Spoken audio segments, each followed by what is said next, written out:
بسم اللہ الرحمن الرحیم۔ السلام علیکم ورحمۃ اللہ وبرکاتہ۔ کسی کی بدتمیزی سے مت گھبرائیں، وہ بس اپنا تعارف کرواتے ہیں۔ سمجھداری اسی میں ہے کہ آپ انہیں پہچان کے آگے چل دیں۔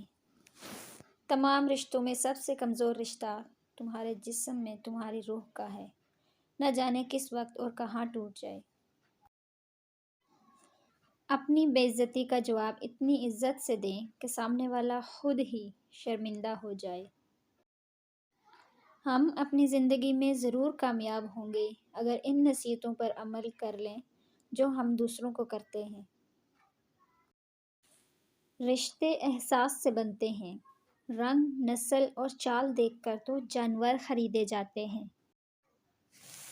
ٹینشن، بے چینی اور ڈپریشن تب ہوتے ہیں جب ہم دوسروں کو خوش کرنے میں زندگی گزار رہے ہوتے ہیں۔ اگر آپ نے کسی کے کردار کا اندازہ لگانا ہو تو یہ دیکھو کہ وہ کس بات پر ہنستا ہے۔ دنیا میں سکون سے جینے کا ایک ہی تدبیر ہے کہ ہر انسان کے پاس ایک وسیع عریض قبرستان ہو جہاں وہ لوگوں کی غلطیوں اور خامیوں کو دفنا کر آ جائے۔ لوگوں کو جج کرنا چھوڑ دو، تم نہیں جانتے کوئی اپنے اندر کیسی جنگ لڑ رہا ہے۔ دنیا دوسری چیزوں سے غافل کر دیتی ہے۔ دنیا دار جب ایک چیز حاصل کر لیتا ہے تو اسے دوسری چیزوں کا مرض لاحق ہو جاتا ہے۔ بعض اوقات آپ کو خاموش ہونا پڑتا ہے کیونکہ آپ کے الفاظ یہ واضح نہیں کر پاتے کہ آپ کے اندر کیا چل رہا ہے۔ حسد کا جذبہ احساس سے کمتری پیدا کرتا ہے۔ جو شخص اپنے آپ کو گھٹیا سمجھتا ہے وہ دوسروں سے جلتا ہے۔ ساری لذت راستے کی ہے، منزل کی نہیں۔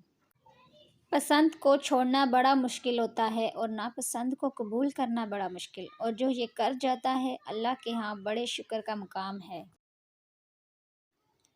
میرے رب تجھ سے مانگ کر میں کبھی محروم نہیں ہوئی۔ اگر مسجد میں نماز کے دوران پچھلی صف میں بچوں کی آوازیں نہ آئیں تو اگلی نسل کے دین کی فکر کرو۔ بہترین فیصلے چاہتے ہو تو سب کچھ اللہ پر چھوڑ دو۔ میری اوقات نہیں کہ جنت مانگوں، بس التجا ہے جہنم سے بچا لے یا رب۔